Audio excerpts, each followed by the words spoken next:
Yes.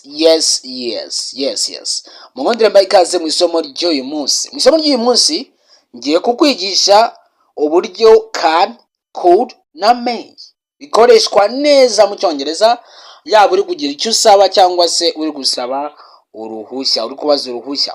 So icyo nababwira nuko mu Cyongereza aya magambo atatu yaba can, could na may akunze gukoreshwa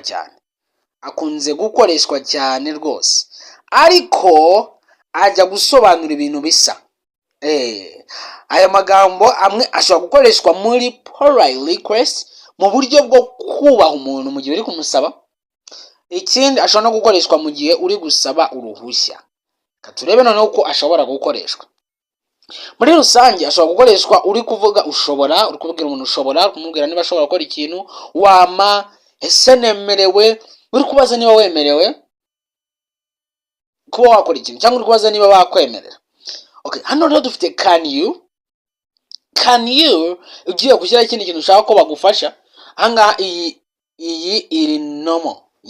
Biriyubashye ariko iri normal. Ni mu busanzwe yakoreshwa aho ariho hose ushaka kwibwira umuntu wese wayikoresha. So can you ikoreshwa mu mibereho isanzwe, mu gusaba ikintu mu buryo busanzwe, ariko iri informal. Ikoreshwa mu biganiro bya buri munsi n'abantu usanzwe uzi cyangwa abantu mumenyeranye. Mu Kinyarwanda isobanura ushobora. Urugero nakubwira ni can you help me? Ushobora kumfasha. Can you help me? Ushobora kumfasha. Cyangwa se ngabo navuga ngo can you open the door? Wakingura umuryango. Cyangwa se ushobora kuvuga ngo ushobora gukingura umuryango. Ni mu buryo bwo kuba wabaza wakingura umuryango. It's a way of asking. Can you show me? Wanyereka. Can you show me? Wanyereka. So can you ni ikoreshwa cyane mu buzima bwa buri munsi, ni ikunze gukoreshwa cyane. Can you help me? Can you show me? Can you direct me? Ikunze gukoreshwa cyane. Noneho tukagira n'iyindi bita could you. Could you iri more polite. Ikindi kaba ari softer. Nabwo uri mu buryo bwo gutegeka, ni mu buryo bworoshye cyane, mu buryo bwo kubaha umuntu ubibwiye. So ni version y'icyubahiro ya can you, ariko yisumbuyeho kuri can you. Ikoreshwa igihe ushaka kuba polite cyane, ushaka kubaha umuntu cyane, ni ikoreshwa ino could you. Cyangwa se ikaba yakoreshwa mu gihe uganira n'umuntu utazi neza. Urugero navuga ni could you help me please? Nyamuneka mwamfasha nyamuneka. Ahangaha urundi rugero, could you speak more slowly? Mwavuga buhoro. Mwavuga buhoro nyamuneka. It's like that way. Nubwo buryo turi kuba twabazamo umuntu ariko mu buryo bwo kumwubaha. Ahandi urundi rugero nabikoreshamo ni could you check this for me? Mwansuzumira iki?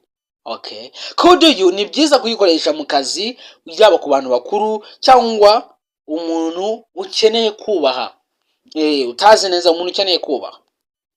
Cyo nakubwira rero nuko ahandi iyindi dufite ni may I iri formal ariko ukaba uri gusaba uruhushya. Urugero nshobora kuvuga ngo may I come in? Mwanyemerera nkinjira, cyangwa se uri kubaza ngo nemerewe kwinjira, nabyo birashoboka.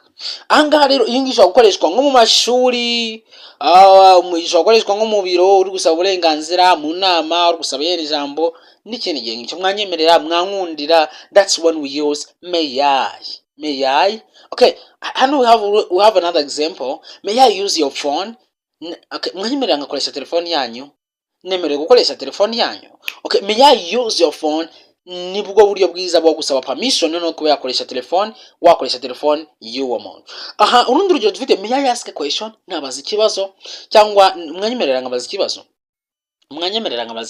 cyangwa nemerewe kubaza ikibazo. Ahangaha may I ibikomeye cyane iyo iba iri kuba yabaza mu buryo bw'icyubahiro cyane. Iri kugendana n'icyubahiro nyine ushaka guha umuntu, ibikomeye cyane. Ahangaha dufite ibisobanuro by'icyo bigiye bisobanura kimwe. Ahangaha zisobanuye kimwe ariko zikagira uburyo butandukanye mu bugaragaza uburyo bubashyemo umuntu. Dufite can you iri no mu buryo nyine bwo kuba umuntu ariko busanzwe nyine, ntabwo ari ibintu birenze cyane. Wabibwira umuntu wese mu buryo umuntu wabwira n'umuntu musanzwe muziranye, umuntu nyine umwisanduranyeho, that's okay, it's okay. Ntabwo ari uburyo bwo gusuzugura umuntu, ariko it's normal. None mu buryo bwo kubaha umuntu wakoresha could you iri more polite. Iyindi tufite ni meya, ariko mu gihe uri gusaba uburenganzira, ariko mu buryo buri formal. Cyane cyane ukubwira nyine nk'ahantu mu kazi, mu nama, mu buryo buri formal. Okay, reka turebe nko mu rugero uburyo ushobora kuba yakoreshwa nko mu kiganiro. Urugero hano mfite can you. Okay, urabona hanga yakoreshejwe can you help me carry this, can you help me carry this. Sure, no problem. Hanga mu Kinyarwanda yaramumaje ngo ushobora kumfasha guterura iki? Yego nta kibazo. Ariko urabona ko ni mu busanzwe iyo uri gusaba ubufasha, can you help me carry this.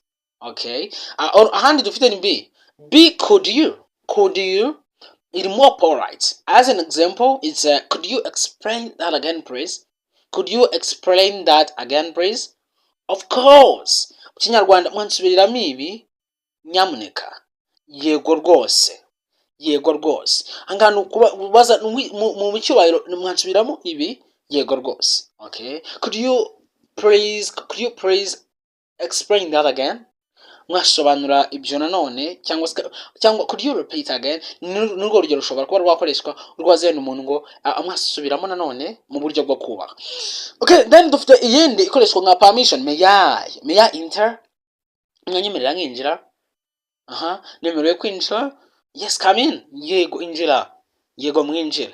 Mu Kinyarwanda nibyo ndi kuvuga hano hasi, nemerewe kwinjira, mwanyemerera kwinjira, yego mwinjira. So hari amakosa rero abanyarwanda bakunze gukora cyangwa se abantu muri rusange, it's not the ones and some, but most people they do these mistakes. For example, sometimes you will find someone saying, uzasanga umuntu avuga ngo may you help me, but may it is used when you're asking for permission.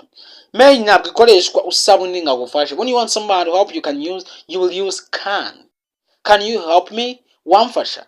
Cyangwa se mu buryo bwo kubaha umuntu ushobora kuvuga could you help me, nabyo byaba biri correct. Could you help me cyangwa can you help me, nibwo buryo bwiza cyane. Instead of just saying may you help me, just use could you or can you.